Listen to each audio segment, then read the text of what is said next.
दुष्ट धातु से बना हुआ है। हमको समदृष्टि रखना, किंतु भगवान में ये विषम भाव क्यों हुआ? तो कहते हैं उनके दुर्गुणों के कारण। हमने कल भी चर्चा की थी, समता और विषमता दोनों साथ साथ रहते हैं। वसुंधरा पर सज्जन है तो दुर्जन भी रहते हैं। यत्र यत्र द्विजागा वो वेदा वर्णाश्रमा क्रिया तम तम जनपदम यात संदीपयत वृक्षसा। जहां जहां धर्म वर्ण आश्रम गौशालाएं वेद और पुराण, उनके विपरीत ये कार्य करते हैं। इसलिए हिरण्यकश्यप ने कहा ऐसे भगवान से हम बदला लेंगे, लेकिन उसके लिए भी वो तप करता है, कठिन तप। तेपे मंद्रार द्रोण्याम तपा परम दारुणः ऊर्ध्वबाहोर्भयोर्दृष्टिर् पादांगुष्ठा शिशाता वही। दोनों हाथ ऊपर कर कठोर तप करने लगा और ब्रह्मा जी से वरदान मांगने की इच्छा। ब्रह्मा कर्म फल के दाता है, इसलिए इसके कर्म के फल का देने के लिए उन्होंने इसने वरदान मांगा, मैं अमर हो जाऊं। भगवान ने कहा मैं स्वयं अमर नहीं हूं, कल्प में भी ब्रह्मा बदलते हैं, तो मैं तुम्हें अमर होने का वरदान। किंतु मति मारी गई। उसने कहा नहीं, मुझे तो अमरत्व ही चाहिए। ब्रह्मा जी ने कहा ठीक है, अमरत्व चाहिए, तो उन्होंने अमरत्व कह दिया। अमरत्व कहने में अंतर रहा। उन्होंने कहा इसने समझा अमरत्व मुझे मिल गया, उनको तुझे मरत्व चाहिए, तो अर्थात नारायण के द्वारा ही मारा जाए। कहा नहीं, हमको कोई नर नहीं मारे, हमको कोई पशु नहीं मारे, हम दिन में नहीं, रात में नहीं, सुबह नहीं, शाम नहीं, अर्थात ब्रह्मा के द्वारा बनाई हुई किसी भी घड़ी पल में मेरी कोई भी उनके द्वारा निर्मित संसार की वस्तु से मेरी मृत्यु नहीं हो। भगवान ने व्यवस्था बना दी, चलो तो मैं तुम्हारे लिए तुम्हारा ही, क्योंकि एक शरीर से शरीर में मोह होता है, इसलिए शरीर से शरीर उत्पन्न होने वाला पुत्र से ही तुम विदेश कैसे कर पाओगे?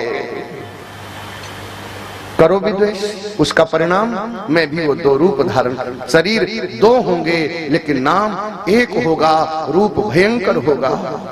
यदा वेदेषु वेदेषु गीतु विप्रेषु साधुषु धर्ममयी चा विदेष्टा सायु विनश्यति। अब इसकी बुद्धि कुंठित हो गई। बुद्धि कुंठित होने पर इसने वरदान तो मांग लिया, अमृत, और वो वरदान पा करके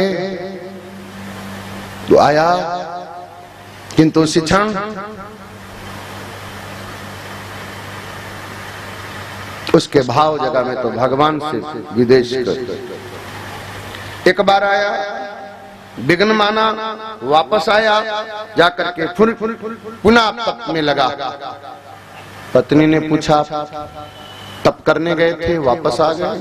कहा विघ्न हुआ, जिस पेड़ के नीचे गए थे वहां एक तोता नारायण नारायण कर रहा था, नारायण नारायण कर रहा था, नारायण नारायण कह रहा था। भगवान की अजब वो माया। कयाधु गर्भवती हुई, वो सात्विक धारणा, इसलिए प्रहलाद गर्भ में आया है।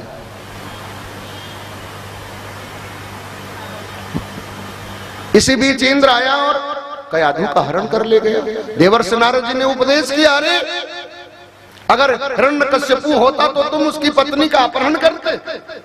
उसने कहा इसके गर्भ में ये गर्भवती है और इसके गर्भ में असुर है, इसलिए मैं उसकी संतान नष्ट करूंगा। उन्होंने कहा नहीं, इसमें भगवान के गुणों का वर्णन करने वाला सात्विकी भक्त है, इसलिए जाओ इसकी रक्षा करो। वही प्रहलाद।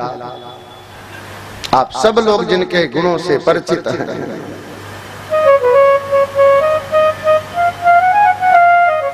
विष्णुं शास्त्रेषु पुनासु मयि चासौ व्यवस्थितः तेत पास्तेन सत्येन माक्रमन्त्युस्तु युधानि में।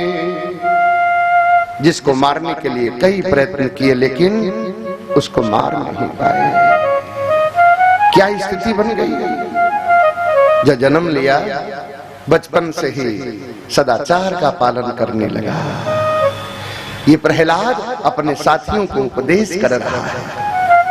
कौमाराचरेत प्राज्ञो धर्मान भागवतानि है दुर्लभम मानुषम जन्म तदा प्रध्रो मदर्थनम। ये मनुष्य शरीर अत्यंत दुर्लभ है, भगवत कृपा से ये प्राप्त हुआ है, एक दिन ये नष्ट हो जाएगा। इसलिए कुमारावस्था से भागवत धर्मों का आचरण करना चाहिए। तुम्हें धर्म अर्थ काम और मोक्ष की प्राप्ति हो सके, इसलिए ऐसा प्रयास करो। बाले विद्याम निवेशेत, बचपन में आध्यात्म विद्या का अभ्यास करना चाहिए। यौवने दार संग्रहम, और जवानी में वह धर्म को धारण करने वाली पत्नी चाहिए। स्थावीर्ये मोक्षम तिष्ठेत सर्वदा धर्म आचरे। और तीसरे वक्त में वैराग्य धारण करो, और चौथे चरण में तो मोक्ष गति को ही शरीर त्याग करके पालो। मरने के बाद मोक्ष को नहीं, क्योंकि मरने के बाद मुक्ति मिलेगी कैसे जानोगे? मरने के बाद मुक्ति नहीं, जीते जीवन में मुक्ति प्राप्त करने के लिए।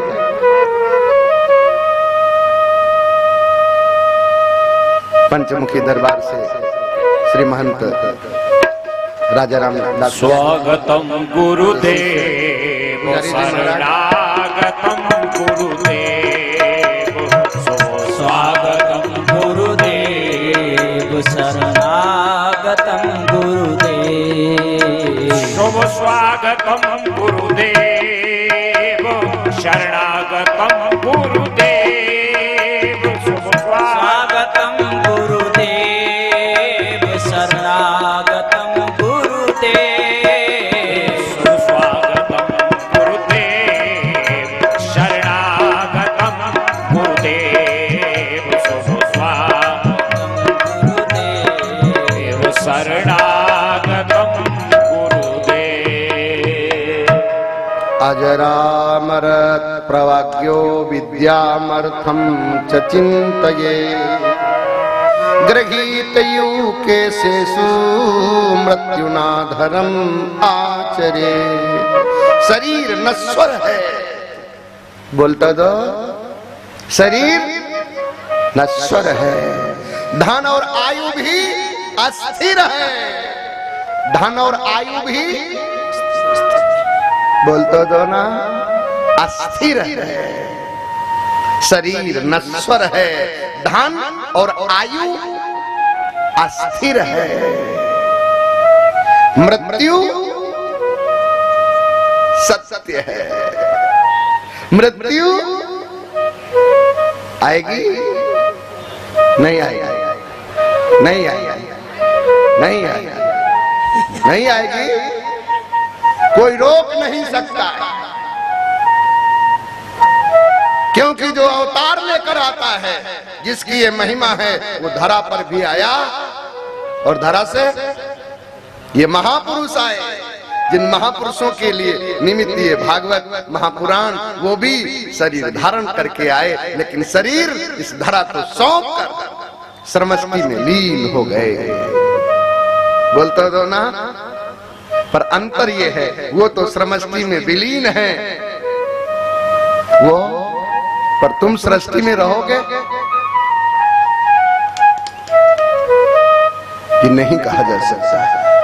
महापुरुष तो शरीर त्यागने के बाद भी विश्वात्मा में विराजते हैं।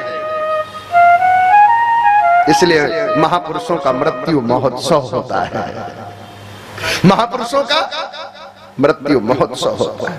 अजरामरवत प्राज्ञो विद्यामर्थम न चिन्तयेत् गृहीत युकेशेषु मृत्युना धर्म आचरे। शरीर नश्वर है, धन आयु अस्थिर है, और मृत्यु बोलो, इसलिए आप तैयारी करो, रोज रोज मरो, थोड़ा थोड़ा मरो, बोलते दो ना, रोज रोज मरो, थोड़ा थोड़ा मरो, तभी शांति से मर सकोगे।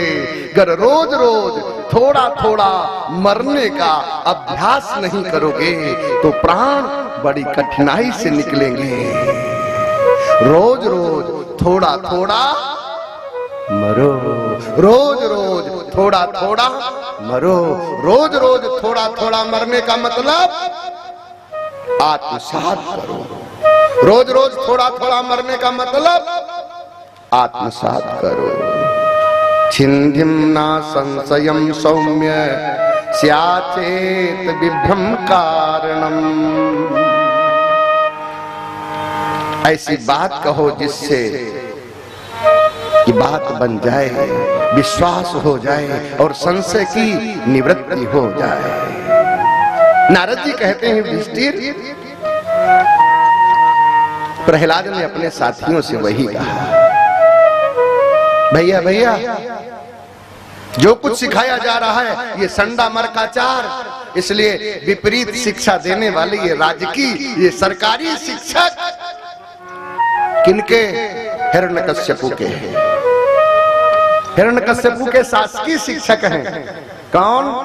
संडा मर्काचार। इनका उपनाम है संडमुंड। बोलते दो ना, नाम तो इनका है संडा मर्काचार, संडाचार अमरकाचार, लेकिन विपरीत शिक्षा देने के कारण ये इनके उपनाम हो गए। प्रहलाद जी अपने साथियों में समय की भी पालना करनी, समय बहुत जल्दी घट रहा, आगे के अभी अध्याय भी 2-3 है पर जल्दी करते हैं। राया कलत्रम पसवासुतादयो,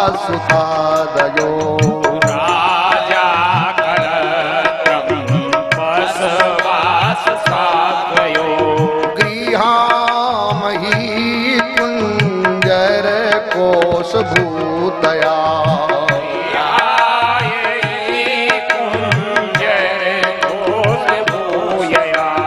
सर्वर्थ कामाक्षण भंग आयुषा,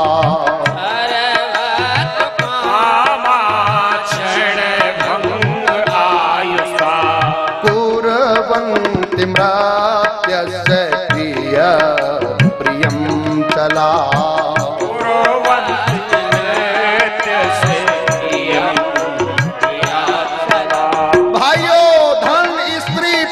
पुत्र पुत्रियां भवन भूमि आदि ये खजाना, नाना प्रकार की विभूतियां, ये कैसे हैं? तो ऐसे कह दूं, अरे बोल तो दो ना,